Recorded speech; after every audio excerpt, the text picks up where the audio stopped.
कराची रोशनियों का शहर, ऊर्जा से धड़कता है। बाजार गुलजार, रिक्शे हॉर्न बजाते हुए और हवा में बिरयानी की खुशबू घुली हुई। फिर भी इस शोर शराबे के बीच कुछ खामोश, भूले बिसरे मोहल्ले छिपे हैं। खंडहर होती इमारतों और बेतरतीब बागों वाले औपनिवेशिक अवशेष शहर की भूली हुई यादों से घिरे हुए। ऐसे ही एक कोने में एक घर है जो डर से घिरा है। उसकी खिड़कियां अंधेरी और डरावनी हैं।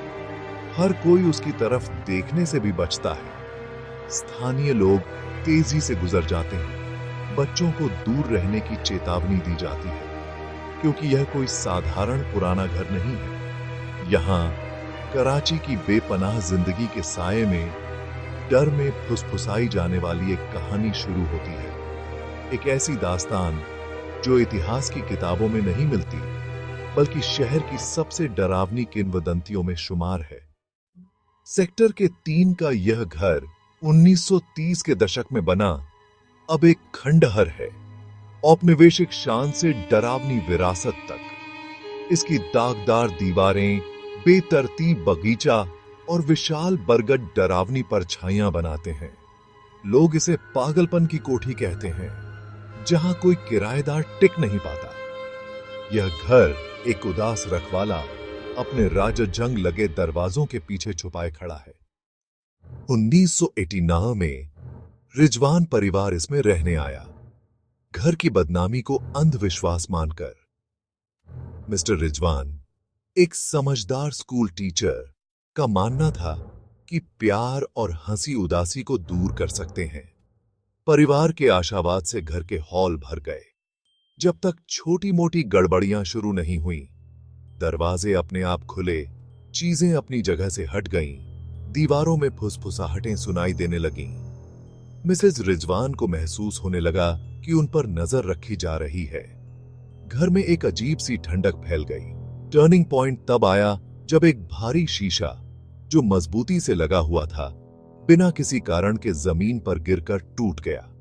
डर ने जड़ पकड़ ली, तर्क कमजोर पड़ गया, घर की दुश्मनी बढ़ती गई, हंसी फीकी पड़ गई और परिवार की उम्मीद बेचैनी में बदल गई। रिजवानों को एहसास हुआ कि यह कोई साधारण पुराना घर नहीं था। एक नई शुरुआत का उनका सपना बिखर रहा था, जिसकी जगह एक बढ़ता हुआ असहनीय डर ले रहा था। कोठी की किंवदंती एक और अध्याय का दावा करने वाली थी। शीशा टूटने के बाद घर का भूतियापन तेज हो गया। फुसफुसाहटें रोने में बदल गईं। परिवार अलग थलग पड़ गया। रात का खाना खामोशी से होता। बेटे डर से एक दूसरे से चिपक कर सोते। छोटी सारा सबसे ज्यादा बदली। अब वह एक काल्पनिक जली हुई औरत से बात करती थी। कोठी ने एक और परिवार को अपना शिकार बना लिया था। उसकी किंवदंती और डरावनी हो गई थी। रिजवान परिवार के बुरे अनुभव ने एक पुरानी किंवदंती को फिर से जिंदा कर दिया। एक दुल्हन की कहानी जो अपनी शादी के दिन आग में जलकर मर गई थी। ये अपने कमरे में फंसी हुई थी जब लपटों ने उसे घेर लिया था। कुछ कहते हैं यह एक दुखद दुर्घटना थी।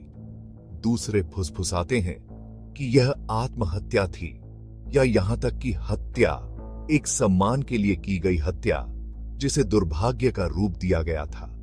कहा जाता है कि दुल्हन की आत्मा धोखे और दिल टूटने से पीड़ित घर में भटकती है। उसका दुख और क्रोध भूतियापन को बढ़ावा देता है। सारा के डरावने शब्द, उसने मुझे जलने के लिए क्यों छोड़ दिया, किंवदंती के सबसे काले संदेहों को दोहराते हैं। क्या वह किसी खोए हुए प्रेमी को बुला रही है, या किसी परिवार के सदस्य पर आरोप लगा रही है जिसने उसकी किस्मत तय की। कोठी का भूतियापन इस त्रासदी में निहित है। एक आत्मा धोखे से फंसी हुई है, जवाब या बदला तलाश रही है। यह घर सिर्फ भूतिया नहीं है, यह एक बर्बाद जीवन और एक अस्वीकृत प्रेम का स्मारक है। यह किंवदंती कोठी को उसकी स्थायी भयावह शक्ति देती है। रिजवानों के भाग जाने के बाद घर खाली पड़ा रहा उनकी हैरोइंग कहानी से उसकी बदनामी पक्की हो गई। किसी ने अंदर जाने की हिम्मत नहीं की। बगीचा जंगल बन गया, घर डर का एक निशान। रोमांच चाहने वालों और भूत प्रेत खोजने वालों ने ठंडक, फुसफुसाहट और परछाइयों की सूचना दी, लेकिन कोई भी ज्यादा देर तक नहीं रुका। 1970 में छात्रों का एक समूह अंदर एक रात रुका। सुबह तक एक कैटाटॉनिक था, बाकी ट्रॉमेटाइज्ड। एक रोती हुई औरत और खून बहती दीवारों के बारे में बड़बड़ा रहे थे। जनता के विरोध ने अधिकारियों को कार्रवाई करने पर मजबूर किया। पुलिस ने बंगले को सील कर दिया, उसके दरवाजों को जंजीरों से बांध दिया और चेतावनी लगा दी।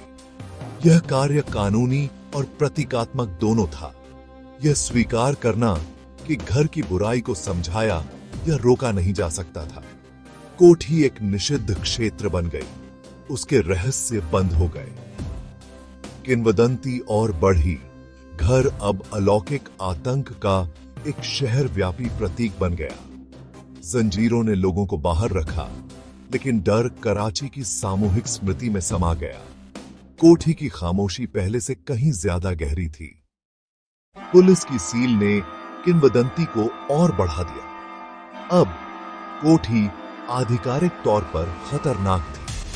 पड़ोसियों ने सील की गई खिड़कियों में रोशनी चमकने, हवा में एक महिला के रोने की आवाज और अंधेरे में एक रहस्यमयी दुल्हन की झलक देखने की खबरें दी।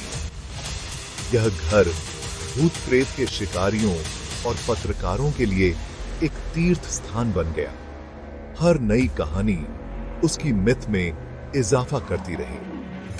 रिजवानों और आग में जलती दुल्हन की कहानी घर से इंसेपरेबल हो गई। आज भी कोठी सील बंद है, उसके दरवाजे जंग खा चुके हैं, उसकी आभा कम नहीं हुई है। बरगद के पेड़ की शाखाएं छत को जकड़े हुए हैं, मानो घर को अंतिम आलिंगन में बांधे हुए हो। किंवदंती बनी हुई है, एक शून्य जो डर और आकर्षण को अपनी ओर खींचता है। कोठी कराची का सबसे डरावना सवालिया निशान बनकर खड़ी है। क्या कोठी सचमुच भूतिया है, या यह हमारे गहरे डरों के लिए एक कैनवास है? दशकों की लगातार कहानियां एक असली भूतियापन का सुझाव देती हैं, लेकिन शायद घर की किंवदंती एक सेल्फ फुलफिलिंग प्रोफेसी है। डर खुद को ही बढ़ावा दे रहा है। मन केओस में पैटर्न खोजता है। एक पुराना घर हमारी चिंताओं के लिए एक मंच बन जाता है, चाहे एक दुल्हन के भूत से हॉन्टेड हो या मानवीय कल्पना से। कोठी की शक्ति अनडिनायबल है। इसकी जंजीरें लोगों को बाहर रख सकती हैं, लेकिन किंवदंती को रोका नहीं जा सकता। कभी-कभी सबसे डरावनी जगहें वे होती हैं जो हमारे अंदर के अंधेरे को दर्शाती हैं।